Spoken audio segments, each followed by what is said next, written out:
1, 2, 3, 17. All right, here we go. So we're gonna go over this eagle eye contraption. Alex tried to make a video, and anyway, sorry Alex, had to mess with you. All right, so let's just keep this in mind. The original concept that we have here when we're doing a curved ride line, you take these things apart, and we're trying to go back with the stone and reestablish our burnish on the J, and then hold that proper angle all the way to the tip without rolling off the tip, without changing the angle. It's guesswork at best. Okay, so that's why we have the eagle eye. Keeping that concept in mind, let's take a look at some of the basic adjustments here. I know you guys have been getting confused. Alex made a video. You've seen some of my other videos. Okay, so basically, there's only 4 different things we need to worry about. Our spring perch here, if you look right down here, right down here, what we want is we want a little bit of tension between that spring perch and that stone. That's where we're gonna start with our spring tension every time. And we've got this zeroed, that's neutral, okay? Then we're going to mount our shear haft. You guys already know about the clamp. You got a spring on one side. This knob just adjusts, you slide it around, and that's going to clamp your scissor haft in place. So let's get scissor on the machine. There's more adjustment, guys, but I'm going to set this thing up to where we can take a look at it. All right, so you're going to mount your shear haft. You're going to want your spring perch here. It'll go anywhere.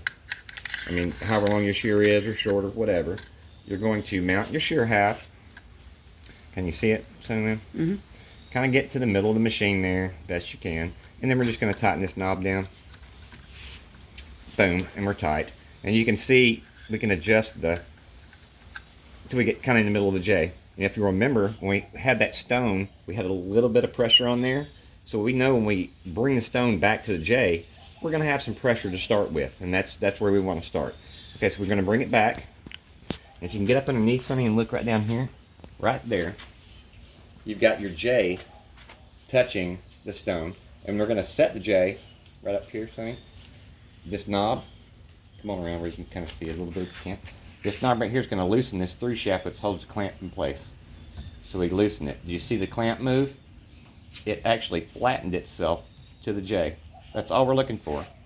Is we're going to get our J flush to the bottom of the stone, and then we're going to tighten down the through shaft. And now no matter what happens from this point out, this shear haft it's clamped and it's on that angle, so no matter what, it will not leave that axis. So we know we have that J that we can follow all the way to the tip. Now what we need to be worried about is the back of the J back here.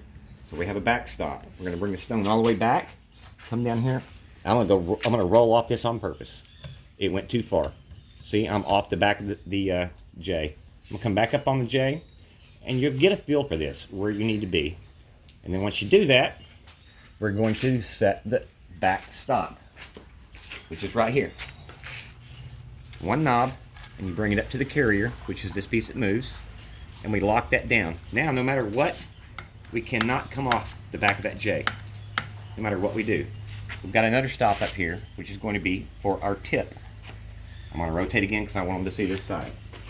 When we come up for the tip, I'm going to take all the spring tension off, completely off. I'm out.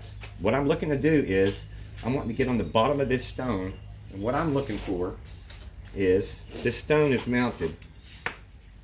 Let's just make a line right through the radius.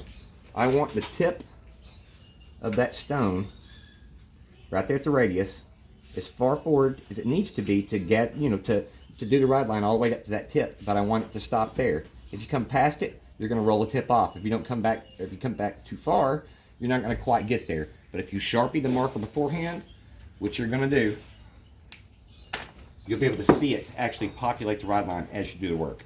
All right, so I'm just going to pull this thing back. I'm going to take my hand, I'm going to reach underneath the stone. I'm just going to touch the tip of this scissor, and I'm feeling. And I feel that I'm about where I need to be. And you see it flexing that shear haft right now. That's how much pressure we're putting on there. I'm probably putting 2.5 pounds of pressure on there. Now at this point, I'm going to come right over here. I'm where I want to be. I can feel it with my finger.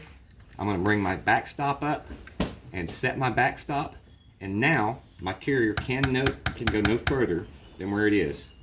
The only other thing we have to look at, top side's looking again, we're set up right now. We can do all the work we need to. We know that we are flush on the J. We'll set it again just to make sure. We're flush on the J. I can't come back past the edge of the back of the J. I cannot go any further than the very tip of the shear half. And we know we're all on the right angle. We know we have a decent amount of pressure. We're good to go. Now all we're going to do is work the machine. It's going to put us a new ride line on there. And as we're looking back here at the back, it doesn't look like it's quite getting to the back of the J. I might want to scoot this back mount just a little bit. You can adjust, but you can physically see it from above as you're doing the work, what you need to change or adjust. Now when it comes to fine adjustments up here, you notice I did these first. These are neutral. If I want to put, let's say my J's not coming in real good over here, I want a little bit more weight on that side, I come in here and put just a 1/16 of a turn, and then make a couple passes. I'm going to be able to see the ride line populate. It's super, super accurate, and you'll be able to work it as you go and achieve a perfect ride line, guys. That's what we're after, is a perfect ride line on a curved shear. So anyway, if you guys have any questions, put them in the comments below. I think I covered all the technical stuff there, but like I say, yeah, put any questions below and we'll go from there. That's it. Thanks, guys.